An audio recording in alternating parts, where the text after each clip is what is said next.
सबसे महत्वपूर्ण बात यह है, यहां तक कि जब दुनिया आपको नीचे धकेलती है तब भी आप यह चुन सकते हैं कि आप कैसे उठेंगे। ये बात मैं नेपोलियन हिल आपसे साझा कर रहा हूं। आप सब कुछ खो सकते हैं, अपना घर, अपनी नौकरी, अपने प्रियजन। आप एक दिन जाग सकते हैं और पा सकते हैं कि आपका जीवन जैसा आप जानते थे समाप्त हो गया है। पर सबसे अजीब बात क्या है, यह आपके साथ हुई सबसे अच्छी चीज हो सकती है। यह पागलपन लगता है ना? लेकिन सुनो, यह सिर्फ टूटने में है कि आपका सबसे बड़ा अवसर पैदा होता है।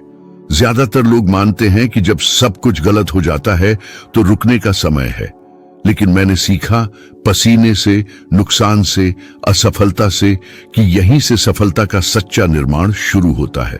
जब आपके आसपास सब कुछ टूट जाता है, जब आप अपनी नौकरी खो देते हैं, जब आपका प्रियजन चला जाता है, जब आपकी योजनाएं धूल में मिल जाती हैं और आपका विश्वास गायब हो जाता है, तो कुछ ऐसा है जिसे आप अभी भी नियंत्रित कर सकते हैं।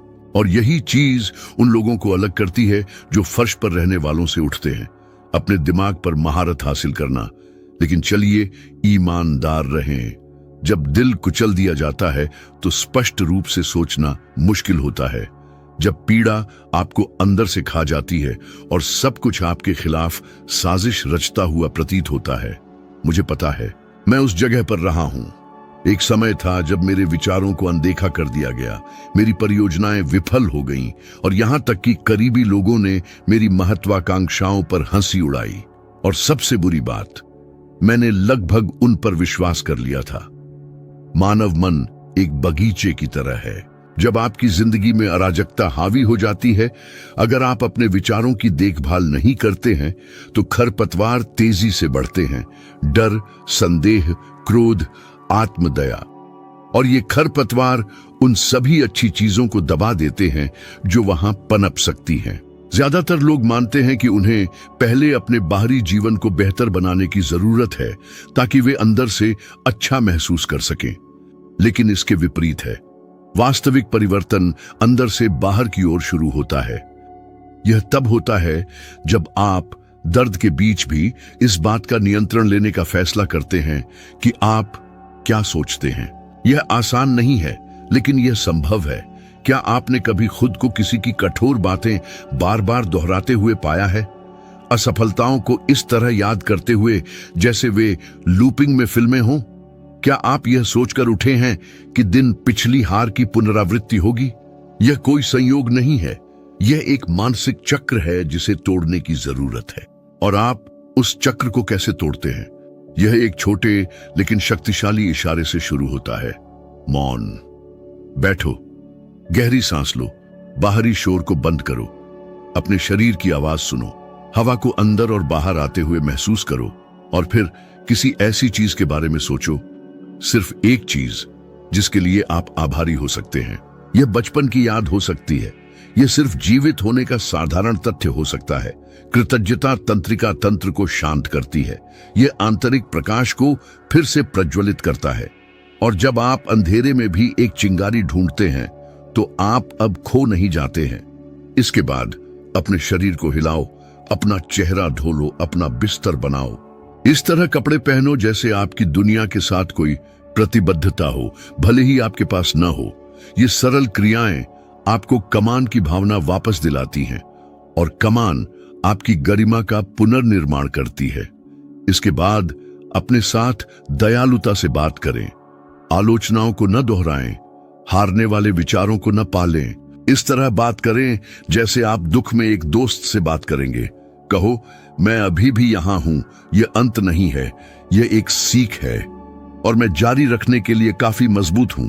और अगर आप तुरंत विश्वास नहीं करते हैं तो भी कहें, लिखो, दोहराओ, इसे अपने अंदर रिकॉर्ड करें जब तक कि यह समझ में आना शुरू न हो जाए। यह पुनरावृत्ति आपके मानसिक बगीचे में नए बीज बोती है। एक बार मैंने एक ऐसे आदमी का साक्षात्कार लिया जिसे एक कंपनी में समर्पित सेवा के 20 साल बाद बिना किसी स्पष्टीकरण के अपमानजनक तरीके से निकाल दिया गया था। उसने मुझे बताया कि वह घर आया और दिनों तक चुप रहा। उसने खुद को बेकार महसूस किया, परिवार के लिए एक बोझ। लेकिन फिर एक सुबह कुछ बदल गया। वह उठा, स्नान किया, अपना सर्वश्रेष्ठ सूट पहना और 2 दशकों के काम में उसने जो कुछ भी सीखा था उसे लिख दिया। वह बिल्कुल नहीं जानता था कि वह इसके साथ क्या करेगा, लेकिन वह जानता था कि वह इशारा पुनर्जन्म का एक कार्य था। कुछ ही महीनों में उसने उस ज्ञान का उपयोग युवा उद्यमियों की मदद करने वाली एक छोटी सी परामर्श शुरू करने के लिए किया, और बाद में वह अपने क्षेत्र में एक संदर्भ बन गया।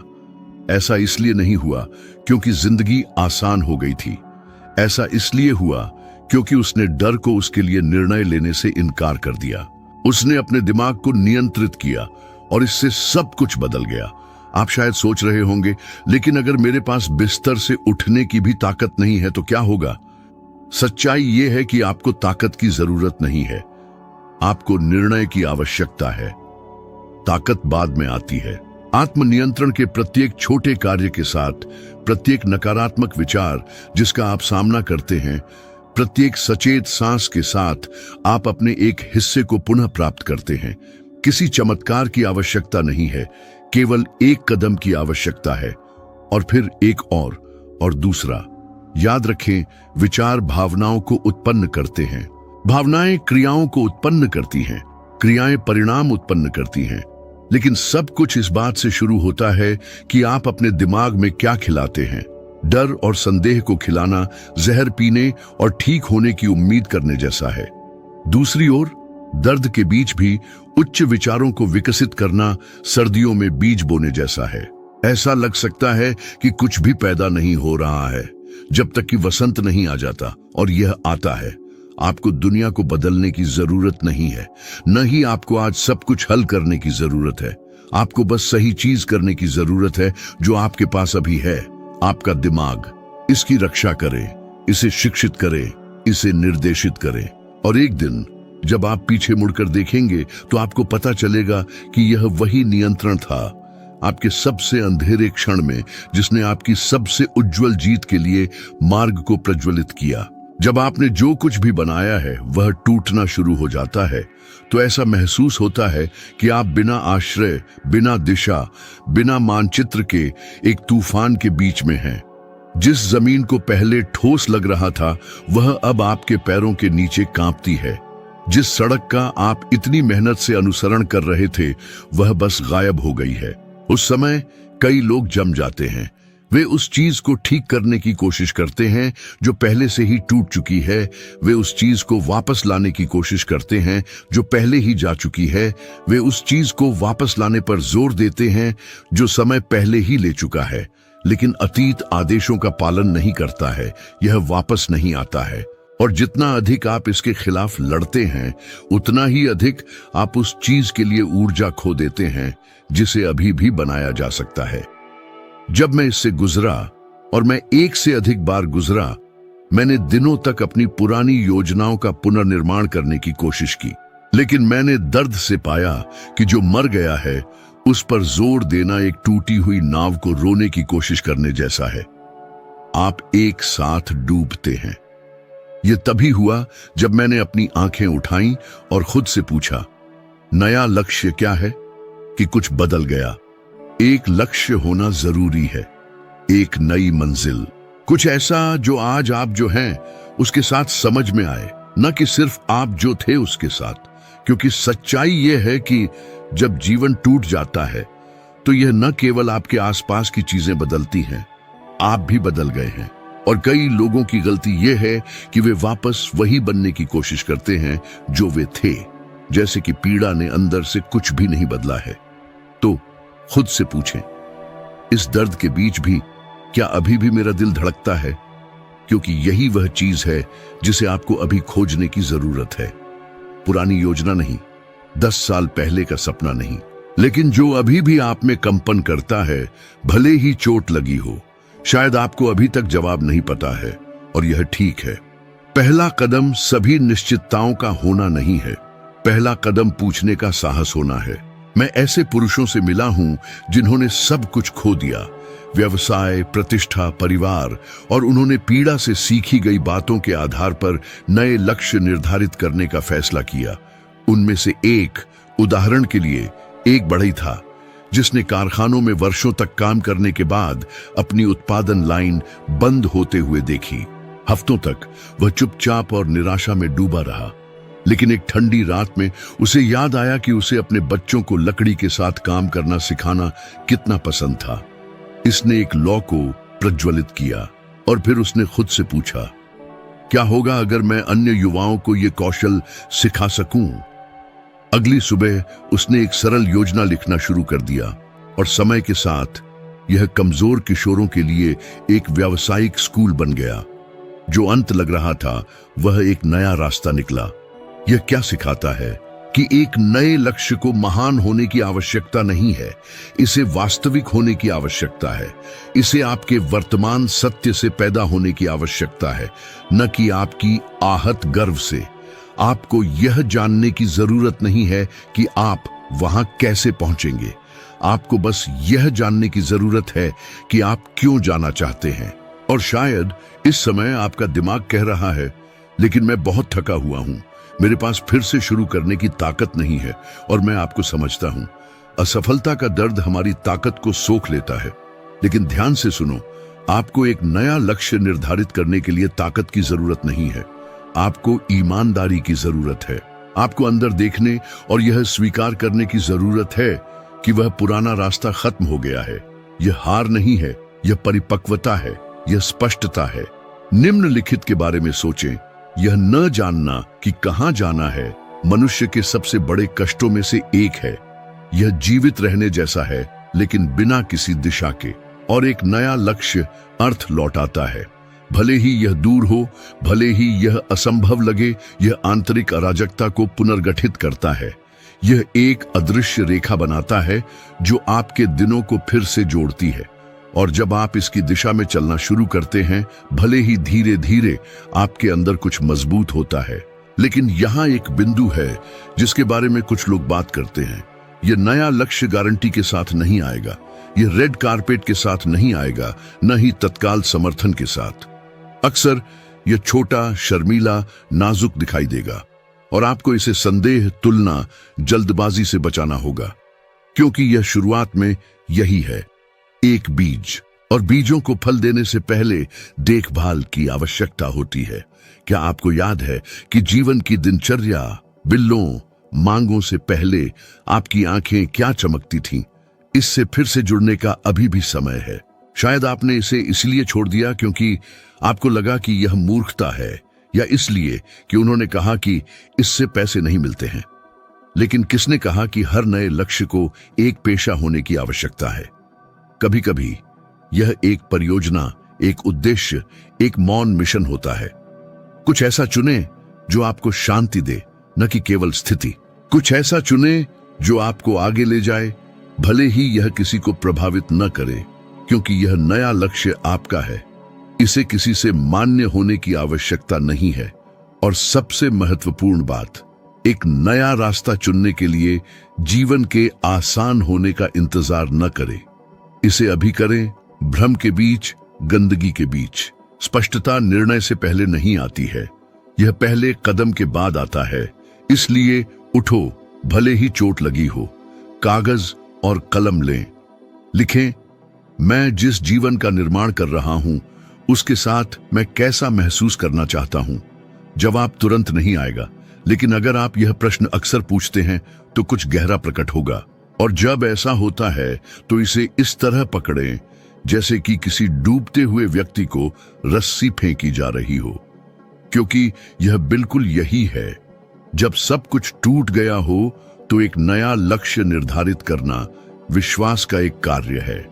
विश्वास है कि अभी भी एक रास्ता है। विश्वास है कि दर्द व्यर्थ नहीं था। विश्वास है कि आपने जो खोया है वह उस चीज को परिभाषित नहीं करता है जिसे आप बना सकते हैं। दुनिया ने शायद आपका मानचित्र छीन लिया हो, लेकिन वह आपका कंपास नहीं छीन सकती। और अगर यह सच की ओर मुड़ा हुआ है तो आप फिर से चलेंगे। इससे कोई फर्क नहीं पड़ता कि कितना समय लगता है, इससे कोई फर्क नहीं पड़ता कि रास्ता कितनी बार मुड़ता है। आप खो नहीं गए हैं, आप सिर्फ संक्रमण में हैं। और आपकी कहानी का अगला अध्याय एक साधारण प्रश्न के साथ शुरू होता है। मैं अब कहां जाना चाहता हूं? यह प्रश्न पूछें और ध्यान से सुने। जवाब आपकी जान बचा सकता है, जैसे इसने मेरी जान बचाई। उपलब्धि की तलाश में हर इंसान के जीवन में एक अपरिहार्य क्षण होता है। वह क्षण जब आप अपना सब कुछ देते हैं, समय, प्रयास, दिल, और फिर भी आप विफल हो जाते हैं। आपने योजना बनाई, तैयारी की, उच्च दांव लगाए और हार गए। यह भावना विनाशकारी होती है। आप न केवल योजना बल्कि खुद पर सवाल उठाने लगते हैं। क्या मैं काफी अच्छा हूं? क्या मैं कोशिश करने के लिए मूर्ख था? यहीं पर कई लोग रुक जाते हैं, यहीं पर सपने मर जाते हैं। लेकिन मैंने सीखा, आंखों में आंसू और छाती पर निशान के साथ, कि विफलता यदि बुद्धिमानी से सामना किया जाए तो तत्काल सफलता से अधिक मूल्यवान है। यह वह लकड़ी बन सकती है जो आपकी अगली बड़ी उपलब्धि को खिलाती है। मुझे अपने जीवन का एक प्रकरण याद है, जब मैंने वह सब कुछ निवेश किया जो मेरे पास था, जिसमें मेरी प्रतिष्ठा भी शामिल थी, एक परियोजना में जिस पर मैं अपनी पूरी आत्मा से विश्वास करता था। मैं विफल रहा और इसके लिए सार्वजनिक रूप से मेरी आलोचना की गई। दोस्त दूर हो गए, साझेदारियां टूट गईं और मुझे न केवल दूसरों को बल्कि खुद को भी निराश करने के भार से निपटना पड़ा। हफ्तों तक मैं चुपचाप डूबा रहा, लेकिन उस चुप्पी में मैंने कुछ अलग सुनना शुरू कर दिया। एक गहरी आवाज जो यह नहीं पूछ रही थी यह मेरे साथ क्यों हुआ, बल्कि मैं इससे क्या सीख सकता हूं। यहीं पर ज्यादातर लोग गलती करते हैं। वे विफलता को अपनी पहचान को परिभाषित करने देते हैं, लेकिन विफलता, मेरे प्रिय, आप कौन हैं वह नहीं है। यह केवल किसी ऐसी चीज का परिणाम है जो आपकी कल्पना के अनुसार काम नहीं करती थी। और यदि आपके पास इस परिणाम को सीखने वाले की आंखों से, न कि पीड़ित की आंखों से देखने का साहस है, तो आपको एक खजाना मिलेगा जो जल्दबाजी करने वालों के लिए छिपा हुआ है। स्पष्टता। यह देखने की स्पष्टता कि आप कहां भोले थे। यह महसूस करने की स्पष्टता कि तैयारी कहां गायब थी। यह पहचानने की स्पष्टता कि क्या काम किया और संरक्षित किया जाना चाहिए, क्योंकि विफलता हमेशा एक संदेश लाती है। समस्या यह है कि कुछ ही लोग सुनने की जहमत उठाते हैं। चलिए कुछ व्यावहारिक के बारे में बात करते हैं। जब सब कुछ गलत हो जाए तो क्या करें? पहली चीज, सामना करें। यह दिखावा करना बंद करें कि इससे दर्द नहीं हुआ। इस विषय से बचना बंद करें। अपनी विफलता के साथ बैठें। इसे इस तरह देखें जैसे आप एक पुराने प्रोफेसर की आंखों में देख रहे हों। पूछें, तुम मुझे क्या सिखाने आए हो? इसे लिखें। गलतियों को सूचीबद्ध करें, सफलताओं को सूचीबद्ध करें। तब तक लिखें जब तक आपके हाथ थक न जाएं, लेकिन सब कुछ रिकॉर्ड करें, क्योंकि यह आपके विकास का कच्चा माल है। फिर उस सामग्री को कार्रवाई में बदलें। फिर से शुरू करें, लेकिन अब और अधिक बुद्धिमानी के साथ, अधिक ध्यान केंद्रित करने के साथ, अधिक परिपक्वता के साथ। यदि आवश्यक हो तो छोटा शुरू करें। अधिक विनम्र लेकिन अधिक मजबूत। यह विनम्रता वैसे सबसे बड़े गुणों में से एक है जो विफलता हमें सिखा सकती है, और यही वह है जो मैंने हेनरी फोर्ड जैसे आंकड़ों में देखा। हाँ, महान फोर्ड आधुनिक ऑटोमोबाइल उद्योग के पिता बनने से पहले बार बार टूटे थे। उनके पहले व्यवसाय बुरी तरह विफल रहे, लेकिन हर प्रयास के साथ उन्होंने गलतियों को एक वैज्ञानिक के रूप में आत्मसात किया, जिज्ञासा और अनुशासन के साथ। उन्होंने विफलता को अपनी बुद्धि का अपमान नहीं माना, बल्कि एक डेटा, कुछ ऐसा जिसे समझने की आवश्यकता थी, न कि नकारने की। अब सोचिए कि आप कितने लोगों को जानते हैं जो विफल हो गए हैं और फिर कभी कोशिश नहीं की। प्रतिभाशाली लोग, प्रतिभा के साथ, विचारों के साथ, लेकिन जिन्होंने डर को अपने दिमाग का नया मालिक बनने दिया। और तुम, क्या आप उनसे जुड़ने जा रहे हैं, या क्या आप अपनी विफलता को एक हथियार बनाने जा रहे हैं? किसी ऐसे व्यक्ति में कुछ गहरा शक्तिशाली होता है जो गिर गया, लेकिन उसने और अधिक समझदारी से उठने का फैसला किया। वह व्यक्ति एक ऐसी ताकत विकसित करता है जिसे लगातार विजयी कभी नहीं जान पाएंगे। उस व्यक्ति की ताकत जिसने पहले ही कुएं के तल का सामना कर लिया है और पाया है कि वहां अभी भी जीवन है। एक मौन ताकत, लेकिन अडिग। याद रखें, प्रत्येक त्रुटि में एक खोज का बीज होता है। प्रत्येक गिरावट एक नया कौशल विकसित करने का अवसर है, और हर बार जब आप निराशा के आगे झुकने से इनकार करते हैं तो आप अपने आंतरिक किले में एक नई ईंट जोड़ते हैं। लेकिन इस पर ध्यान दें, यदि आप विफलता को ईंधन के रूप में उपयोग नहीं करते हैं तो यह वजन बन जाती है, यह शर्म, पछतावा, पक्षाघात में बदल जाती है और आप अतीत में जीना शुरू कर देते हैं, अदृश्य जंजीरों को घसीटते हुए जो उन सभी चीजों को तोड़फोड़ करती है जो वर्तमान में पनप सकती हैं। ऐसा न होने दें। दर्द को पकड़ें और उसके साथ जलाएं। अपनी अगली चाल को रोशन करने के लिए उस आग का प्रयोग करें। मैंने एक बार एक महिला की कहानी सुनी जिसने अपनी सारी बचत के साथ एक दुकान खोली। उसने दिन रात काम किया, उसने हर विवरण में अपना दिल लगाया, लेकिन 1 वर्ष से भी कम समय में उसे दरवाजे बंद करने पड़े। वह हार मान सकती थी, लेकिन इसके बजाय उसने हफ्तों तक उठाए गए हर कदम की समीक्षा की। उसने पहचाना कि वह कहां गलत थी। उसने उन ग्राहकों की प्रोफाइल को समझा जिन पर उसने ध्यान नहीं दिया था। उसने समय, उत्पादों, स्थान का अध्ययन किया और उसने फिर से कोशिश करने का फैसला किया, लेकिन इस बार जो उसने सीखा था उसके आधार पर। वर्षों बाद उसकी दूसरी दुकान शहर में एक संदर्भ बन गई। यह कोई चमत्कार नहीं था, यह एक निर्णय था। विफलता को ईंधन में बदलना। आपको अतीत को मिटाने की जरूरत नहीं है, आपको इसका उपयोग करने की जरूरत है। लंगर के रूप में नहीं बल्कि पाल के रूप में, घाव के रूप में नहीं बल्कि मांसपेशियों के रूप में। विफलता आपको शर्मिंदा करने के लिए नहीं आई थी, आपको परिष्कृत करने के लिए आई थी। और अगर आप इस मिशन को साहस के साथ स्वीकार करते हैं तो आपको पता चलेगा कि यह झटका आपको किसी भी तत्काल जीत की तुलना में आगे ले जा सकता है। आप पहले ही गिर चुके हैं, अब चुनें। क्या आप फर्श पर ही रहेंगे या क्या आप फर्श को कूदने का आधार बनाएंगे? यह आप पर निर्भर है और यह निर्णय सब कुछ बदल देता है। जब जीवन टूट जाता है तो यह लगभग हमेशा उस चीज को साथ ले जाता है जिसे कुछ लोग तुरंत महसूस करते हैं।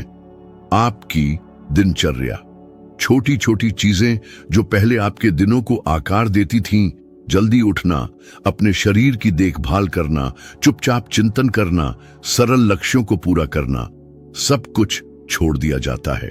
आप देर से उठना शुरू कर देते हैं, बिना सोचे समझे खाना शुरू कर देते हैं, घर को अव्यवस्थित छोड़ देते हैं, अपने शरीर और दिमाग को भूल जाते हैं और पलक झपकते ही आप अब उस व्यक्ति को नहीं पहचानते जो दर्पण में है।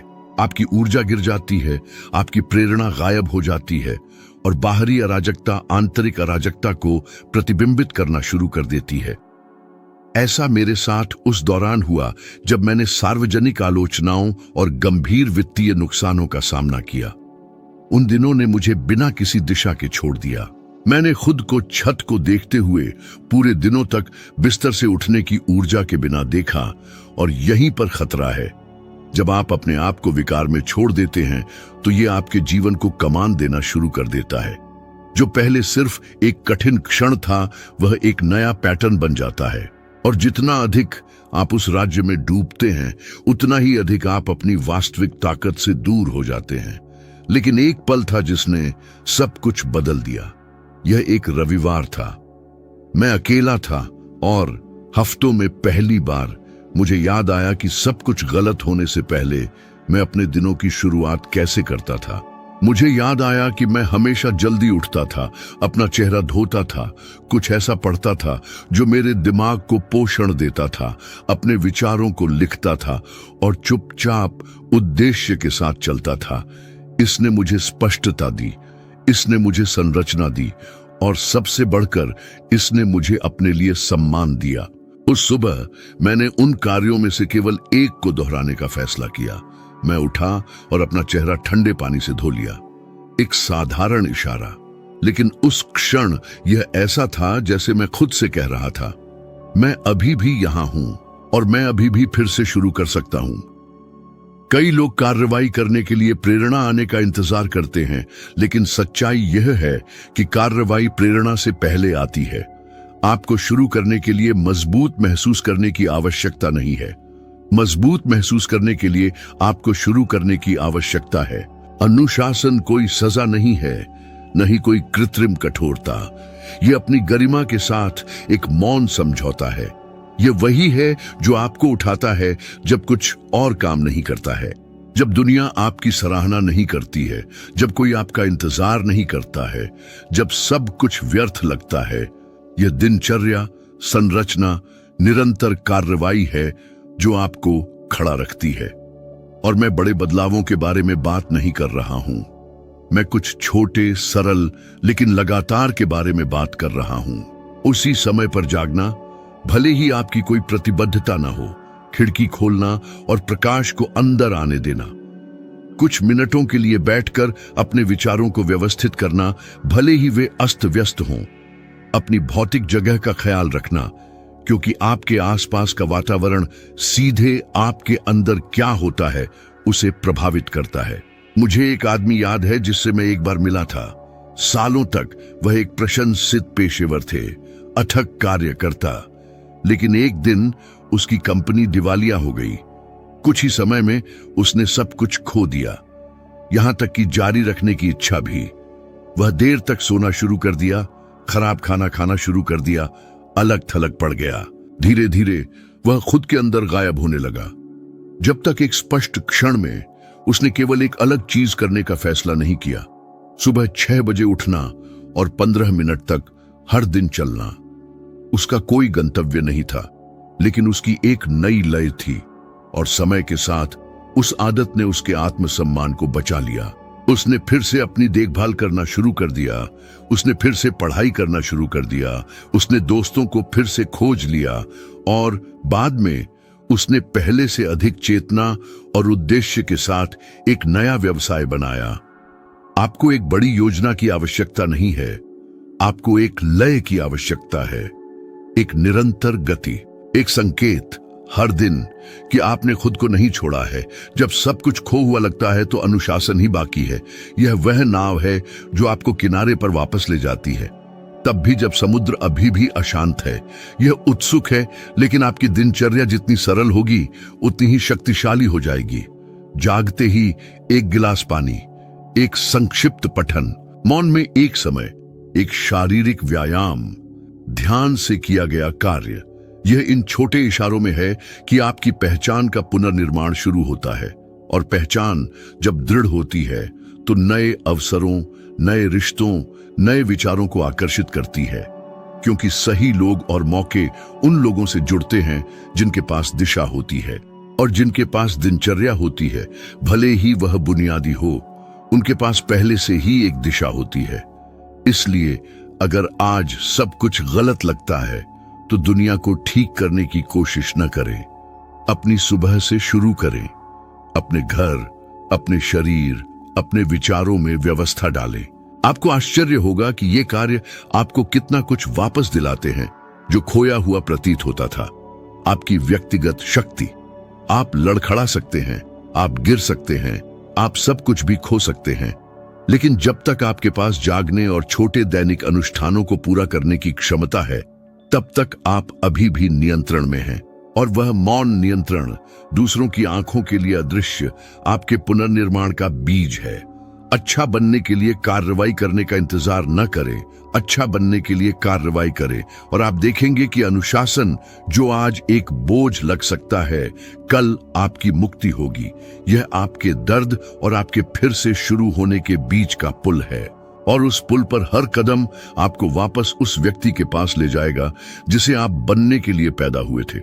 जब सब कुछ टूट जाता है तो पहली चीज जिसे आपको पुनर्निर्माण करने की आवश्यकता होती है, वह न तो आपका करियर है, न ही आपके रिश्ते, न ही आपका पैसा। यह आपका दिमाग है, क्योंकि यह वहीं से सब कुछ शुरू होता है, और यह वहीं है जहां सब कुछ फिर से शुरू हो सकता है। यहां सबसे महत्वपूर्ण बात यह है, भले ही दुनिया आपको नीचे धकेलती है, तब भी आप यह चुन सकते हैं कि आप कैसे उठेंगे। यदि इस सामग्री ने आपके अंदर कुछ छुआ है, तो जान लें कि अगला कदम आपके ठीक सामने है। अगला वीडियो पहले से ही स्क्रीन पर है, जो आपको आपके विकास में एक और कदम तक ले जाने के लिए तैयार है।